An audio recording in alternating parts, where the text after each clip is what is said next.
안녕하십니까. 서울의대 신동훈입니다. 오늘은 유럽 중세의 미래에 대해서 말씀을 좀 드려볼까 합니다.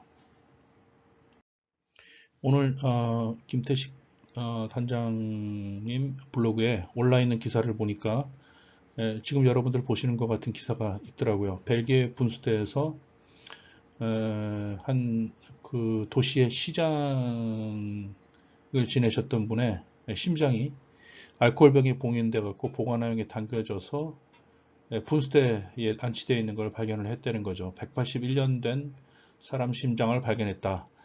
이런 기사가 오늘 뉴스에 올라 있더라고요.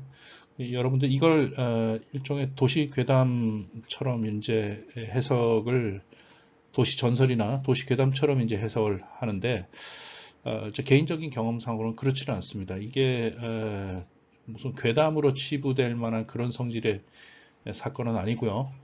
유럽사를 좀 살펴보면은 이게 드물지 않은 경우라는 것을 알 수 있습니다.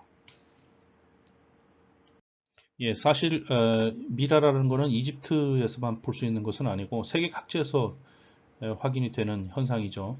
유럽에도 미라가 있습니다. 여러분들 잘 아시는 것처럼 언젠가 제가 한번 말씀드렸습니다만 이런 웨치 유명하죠.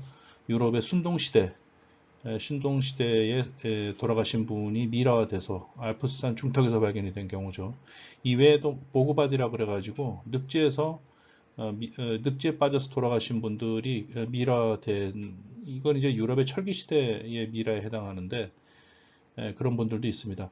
근데 이제 뭐 웨치라든가 보고바디나 이런 경우는 이제 꽤 유명한데 사실 우리한테 좀 덜 알려진 것들 중에서 유럽의 중세 시대에도 미라가 꽤 있습니다. 여러분들 우리나라에는 지금 잘 알려져 있지 않기 때문에 그런데 오늘 그 부분 얘기를 조금 드릴까 합니다.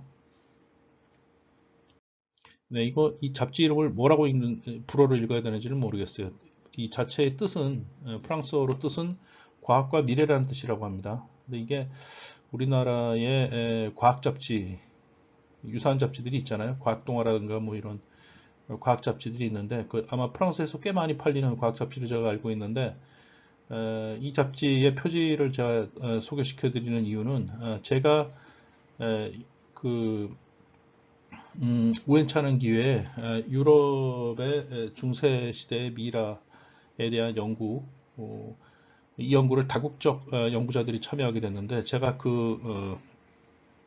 팀에 끼어서 같이 연구를 수행했던 적이 있습니다. 이때 좀 굉장히 재미있는 정보를 많이 획득을 했어요. 그 이제 어떤 내용이냐 하면은 그 내용이 이제 요 잡지에 실려 있는 겁니다. 요게 2000 몇 년이었는지 잘 모르겠네요. 기억이 안 나네요. 여기 있네요. 2016년 10월호입니다. 요게 그 기사가 실려 있는데 예, 요게 이제 그 기사 부분이 되겠습니다. 그러니까 이분이 이제 왕녀예요, 왕녀. 왕녀, 그 퀸입니다, 퀸. 퀸인데, 이름을 아르곤드라고 합니다. 이걸 프랑스 말로 뭐 어떻게 정확하게 발음하는지는 모르겠는데, 저희는 그냥 아르곤드라고 했었어요. 영어식으로 이렇게 읽어서 이야기를 했었는데, 이분은, 프랑크 왕국의 왕비입니다. 여왕이에요, 여왕. 그러니까, 우리나라식으로 얘기하면 왕비죠. 프랑크 왕국의. 그래서 이분의 그 Human Remains 말하자면 그 시신이 그 석관 안에서 발견이 됐어요. 그래서 그 석관 안에서 있었던 그 시신을 가지고 여러 가지 과학적인 연구를 진행을 했습니다. 유럽에 있는 그 사이언티스트들이 이제 저희 연구실이 그 연구를 할 때 같이 참여를 해서 연구를 쭉 진행을 했었습니다. 예, 그 아르곤드라는 분은 바로 요 분이에요. 이게 지금 뭐냐 하면은 프랑크 왕국이 메로빙거 왕조가 있고 그 다음에 그걸 뒤이어 카롤링거 왕조라는 게 있잖아요. 그 카롤링거 왕조의 왕 중에서 제일 유명한 사람이 바로 칼데즈죠. 칼데즈. 근데 그 칼데즈가 나오던 카롤링거 왕조의 그 이전에 선행 왕조가 이제 메로빙거 왕조인데 그 메로빙거 왕조의 유명한 클로비스가 여기 있고요. 프랑크 왕국의 왕이죠. 이 사람 아들이 누구냐 하면은 클로타르라는 사람이 왕이 있었습니다. 근데 이 사람이 왕비가 굉장히 여럿인데 그 왕비가 여럿인 사람 중에서 요 아르군드라는 사람 있잖아요. 요 왕비의 석관이 발견이 됐습니다. 그 교회의 지하에 있었던가요? 그 옛날 그 중세 시대 귀족들은 그 교회 지하에 이렇게 안치를 하잖아요. 그 석관 안에서 발견이 됐어요. 그 석관이 이것입니다. 이 석관을 이제 열어보니까 안에서 여러 가지 이제 오너멘트가 나오고 장식품이 나오고 옷감도 좀 나온 걸로 알고 있고, 그 다음에 휴먼 리메인스 말하자면은 그 돌아가신 분의 시신 조각이 조금 발견이 됐습니다. 폐가 있었고 뭐 아무튼 그런 이제 그런 게 이제 발견이 되니까 이제 그 샘플에 대해서 이제 과학적인 연구를 좀 수행을 하자라고 해서 이제 국제적인 연구팀이 조직이 돼서 들어갔죠. 이 결과는 아직 현재 지금 보고서 작성은 다 끝난 상태고 출간은 아직 안 된 상태입니다. 원래 올해 출간이 돼야 되는데 좀 늦어지는 것 같아요.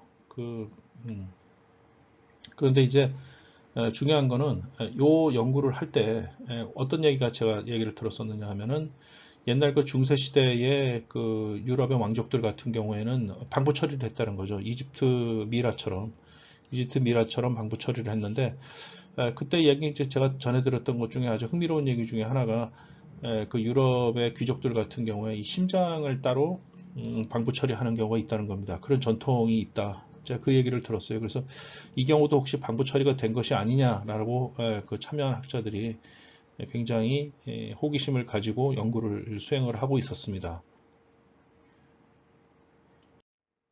그래서 이제 그 내용이 이제 그 아까 좀 전에 보셨던 그 과학과 미래라는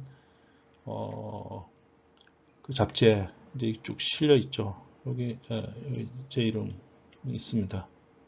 제 학교하고 뭐 같이 뭐 연구 뭐 어떤 걸 수행을 했다 이렇게 쭉 적어놨는데 뭐 자세한 내용은 아직 출간 전이라 제가 말씀을 드릴 수는 없고 중요한 거는 이제 이 작업에 제가 같이 참여를 하면서 아까 말씀드렸던 그 심장을 따로 떼서 이렇게 복원하는 우리가 어떻게 생각하면 굉장히 엽기적일 수도 있는 그런 전통이 유럽에 있었구나라는 걸 제가 처음으로 그때 알게 됐어요. 근데 그 전통은 그 프랑코 왕국 시대 그냥 끝난 것이 아니고 그 이후에도 계속 내려옵니다. 유럽에서요. 이게 이제 여러분들 잘 아시는 그 리차드 왕 있지 않습니까? 로빈 훗 시대에 존 왕이 있었고 그 폭군이 존 왕이고 그 형인가가 이제 리차드 왕이잖아요. 그 리차드 왕이 그 성지의 간 틈에 존 왕이 그걸 찬탈을 해가지고 폭정을 휘두르는 거 아니겠어요? 나중에 돌아오죠. 그 리차드 왕이. 근데 그 리차드 왕이 이제 그 무엇으로 유명하느냐 하면은 그 성지에서 살라딘하고 싸움을 하잖아요. 리차드 왕이. 근데 이 사람이 이제 돌아온 다음에 죽은 다음에 묻힐 때 심장을 제외한 나머지 부분이 방부 처리가 돼갖고 각각 다른 곳에 묻혔어요. 그러니까 이 지금 관이 있는 이 부분은 이 관 안에는 심장이 묻혀 있고요. 그 리차드 왕의 그 다음에 이 관에는 심장을 제외한 나머지 부분이 안치가 되어 있다 이겁니다. 그러니까 이게 심장을 따로 이렇게 방부 처리를 해갖고 다른 몸하고 다른 부분에 가져다가 이렇게 모셔서 안치하는 이런 습관은 유럽에서 귀족들을 중심으로 해서 굉장히 강고하게 내려온 전통이라는 것을 알 수 있어요. 항상 있었던 일은 아니지만은 그런 것이 있었다 그래도 크게 이상하지가 않은 그런 정도의 일이었다. 그런데 이게 아주 더 후대까지도 이 전통이 계속해서 내려옵니다. 어떤 전통이냐면은 요게 이제 아까 좀 전에 말씀드렸던 그 리차드 왕의 그 mummified 된 heart 그 미라한 심장을 과학적으로 분석을 시작했다는 기사예요. BBC 기사. 이게 2013년 기사네요. 그 다음에 이러한 전통이 이제 그 후까지도 계속 내려왔는데 언제까지도 내려왔느냐 하면은 쇼팽 아시잖아요. 그 음악가인 쇼팽. 이 쇼팽의 무덤이 지금 파리에 있는데 쇼팽 무덤이 하나 더 있습니다. 어디에 또 하나가 더 있느냐 하면은 바르샤바에 쇼팽 무덤이 하나 더 있어요. 근데 이 바르샤바에 있는 쇼팽 무덤에는 뭐가 묻혀 있냐면 쇼팽의 심장이 묻혀 있습니다. 그래서 쇼팽이 죽을 때 유언을 했다 그래요. 내가 나의 팬이 이 프랑스 파리에 굉장히 많으니까 나는 죽은 다음에 내 유해가 내 조국으로 돌아갈 수는 없을 것 같다. 그러니까 그 동생한테 내 심장을 가져다가 묻어달라 이렇게 얘기를 했대요. 그래갖고 그 심장을 적출을 해서 그 동생 되는 분이 그 심장을 들고 바르샤바까지 가서 거기다가 이제 따로 안치를 해서 모셨다는 거죠. 그래서 쇼팽의 무덤이 이렇게 두 개인 겁니다. 그 바르샤바하고 파리하고 이렇게 두 개. 이런 전통을 볼 때 심장을 따로 적출을 해서 그것을 어떤 특정한 장소에 다른 몸의 다른 부분하고는 달리 따로 안치하는 습관은 유럽에서 그렇게 드물지 않게 있었던 전통이라는 것을 알 수 있습니다. 그러니까 이게 뭐 이렇게 엽기적이거나 그런 행동은 아니고요. 사람들이 양해만 해주는 상황이라면 흔히 있을 수 있는 그런 전통이었다는 것을 알 수 있어요. 아마 뭐 오늘 나왔던 그 기사에 관련해 갖고 제가 문득 생각이 나는 부분이 있어서 오늘 약간 코멘트를 해봤습니다. 네, 들어주셔서 감사합니다. 신동훈이었습니다.